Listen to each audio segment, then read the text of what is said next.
आचार्य जी प्रणाम। मेरा नाम अनिमेश है। मैं आपको तकरीबन 2 सालों से सुन रहा हूँ। उससे पहले से मैं डिप्रेशन से जूझ रहा था, लेकिन उसके बाद सुनने के बाद काफ़ी क्लैरिटी आई और मैं काफ़ी आगे बढ़ चुका हूँ इन बातों से। लेकिन अभी मेरी जो दवाइयाँ थी वो मैं पहले से ही ले रहा था, जो अभी काफ़ी कम हो चुकी हैं। तो अभी मैं उससे बाहर हूँ, मुझे इतना प्रॉब्लम नहीं है उस चीज़ों का, और जो मुझे पहले इफ़ेक्ट डालती थी बातें, वो मुझ पे अभी असर नहीं करती हैं।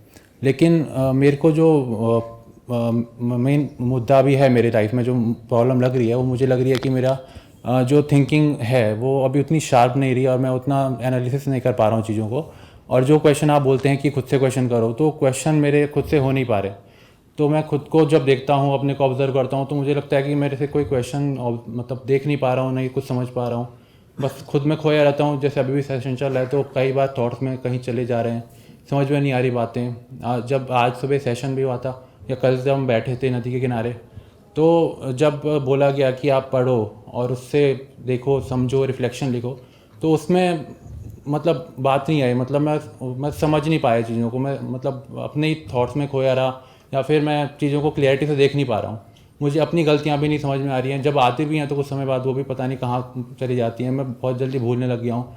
कभी कभी कोई कोई चीज़ जो मतलब 5 मिनट पहले समझी हुई चीज़ को समझ में नहीं आ रही, मेरे को याद नहीं रहती है। तो इन चीज़ों से मुझे लग रहा है कि मेरी जो होनी चाहिए प्रगति, वो हो नहीं पा रही है।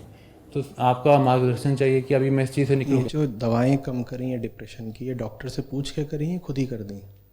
सर डॉक्टर के पूछ के कर रहा था एक्चुअली, लेकिन फिर वो सर बहुत स्लो हो रही थी, तो मैंने फिर किया, मतलब थोड़ा सा। बट सर अभी मतलब इतना एकदम से कम नहीं किया, मतलब। सेल्फ ऑब्जर्वेशन में कह रहे हो देखता हूँ तो समझ नहीं पाता हूँ। वहाँ समझदारी नहीं चाहिए, वहाँ ईमानदारी चाहिए, क्योंकि वहाँ समझने के लिए कुछ है ही नहीं। यही तो नुस्खा है ना। आप जो कर रहे हो, आप भली भांति जानते हो कि आप क्यों कर रहे हो, बस आपने उस जानकारी को बेईमानी से ढक रखा है। तो सोचना नहीं पड़ता, देखना पड़ता है। इन दो का अंतर साफ समझो। देखना है, सोचने की क्या बात है। बस देख लो कि ये बेईमानी अभी करी मैंने, तुम जानते नहीं क्या बेईमानी करी है, बोलो। तो उसमें सोच क्या रहे हो? सोच के तो बस इस निर्णय को हम दबाना छुपाना चाहते हैं कि बेईमानी करी, या सोच सोच करके जो कुछ भी कर रहे हैं उसको जायज ठहराना चाहते होंगे। ज्यादा सोचोगे तो हर चीज को सत्यापित कर लोगे, जस्टिफाई कर लोगे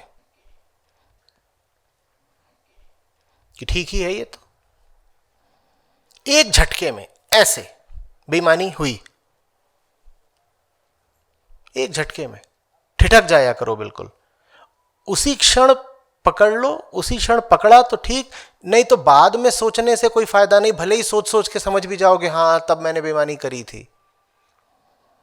जीना तो त्वरित है ना, तो तुरंत ही पकड़ लिया करो कि अभी बेईमानी हो गई, और उसके बाद ये हौसला रखो कि पकड़ा नहीं कि ठीक किया। किधर को चले थे पकड़ लो कि ये कदम गलत दिशा में उठे हैं, और फिर रुक भी जाएं। जिधर को चले थे वहां पहुंच गए, वहां पे सब मटिया मेट भी कराए, और फिर शाम को बैठ के सोच रहे हैं गलत किया क्या, तो ये क्या लाभ है इससे। तभी तभी माने तभी। समझ में आ रही है बात? विचार का अध्यात्म में उपयोग है, लेकिन अध्यात्म आपको विचारक बनाने के लिए नहीं है। मैं बार बार कहता हूं विचार करो, खूब करो, लेकिन विचारक बन जाना गड़बड़ हो जाएगी। विचार करना है ताकि जल्दी से और ईमानदारी से वहां पहुंच जाओ जहां सब बात साफ है, विचार की कोई जरूरत नहीं। दिख गया, दिख गया, आप सोच क्या रहे हो, देख लिया। इसीलिए हमने शुरुआत ही करी थी कि ज्यादा मिस्टिफाई मत किया करो चीजों को। जो चीज जैसी है सीधी है सामने बोलो, हाँ ये तो है ही है। फिर उसमें कहो ये ऐसी है बट, इफ, लेकिन, किंतु, परंतु, ये सब कुछ नहीं। जो चीज जैसी है बोल दिया ऐसी है।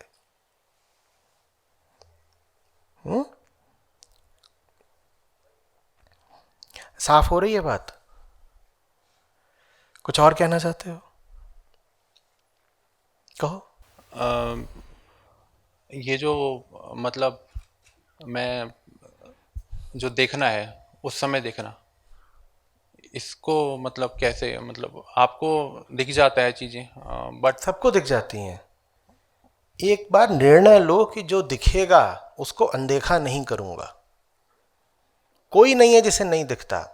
हाँ, हम बहुत कुशल हो गए हैं देखे हुए को भी अनदेखा करने में, सुने हुए को अनसुना करने में। जानते हो यहां पर एक बड़ी जादुई चीज चल रही है अभी। मैं जो बोल रहा हूं वो सब लोग अलग अलग सुन रहे हैं। कुछ लोग जो सबसे काम की बातें हैं उनके लिए, उनको अनसुना कर रहे हैं जानबूझ के। मैंने इतने लोगों की इतनी बातें ली, बोलते ही गया बकबक 3 दिन से। तुम्हें क्या लगता है सबने सब कुछ सुना है? सबको सब कुछ याद है ना?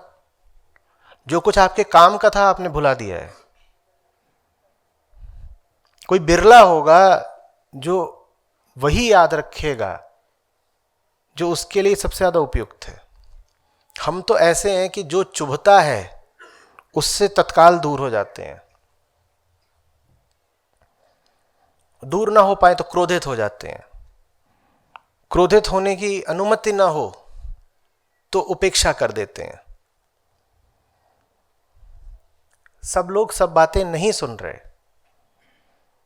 और देखिएगा गौर से कि जो बात आप नहीं सुनना चाहते वो आपके ज्यादा काम की होती है अक्सर, क्योंकि हम अज्ञान की हठ में होते हैं अक्सर। सदा नहीं कह रहा हूं। ज्ञानी आदमी अगर किसी बात की उपेक्षा करे तो वो उसकी उपेक्षा इसलिए करेगा क्योंकि वो बात व्यर्थ है। पर अहंकारी आमतौर पर उसी बात की उपेक्षा करता है जो बात उसके लिए फायदेमंद है। फायदेमंद माने असली फायदा रखने वाली।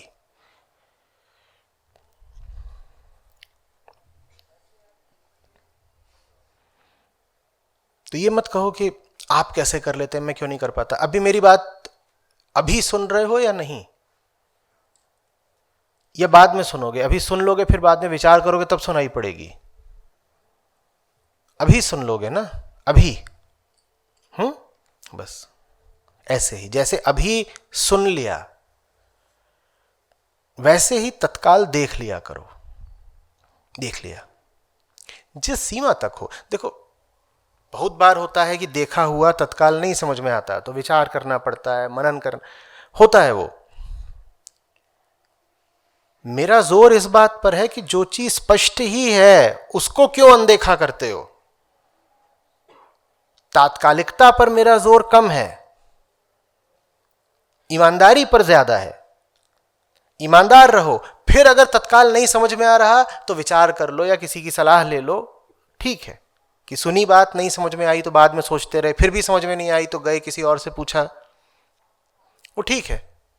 तो तात्कालिकता महत्वपूर्ण है, पर मैं असली महत्व ईमानदारी सत्यनिष्ठा को दे रहा हूं कि दिख गया है, जानते हो क्या है, फिर भी छुपाए जा रहे हो, मान ही नहीं रहे।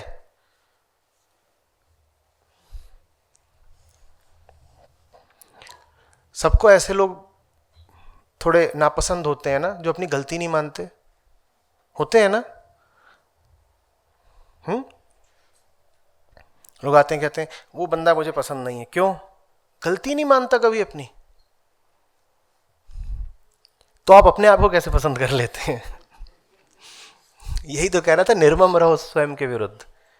जब जानते हो कि अपनी गलती है तो तत्क्षण मान क्यों नहीं लेते? ठीक क्यों नहीं कर लेते? ये बहसबाजी क्या है? खुद के साथ धोखा क्यों? ये कह रहा हूं। और यह भी जानता हूं कि हमेशा तत्क्षण सच्चाई पता नहीं चलती है। कई बार समय लग जाता है। जब समय लगना आवश्यक हो तब समय लगा लो। लेकिन जहां समय लगाने की जरूरत नहीं, वहां क्यों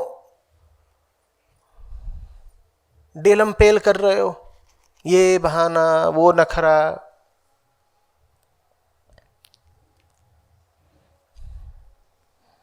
ऐसे होता है। देखिए बात तो ठीक थी, पर इस मुद्दे के कई पहलू हैं। हम एक कमेटी बैठाते हैं, उसके बाद फिर इस पर विचार करेंगे। ये जो मुद्दे के कई पहलू हैं ना, इनसे जरा बच के रहा करो।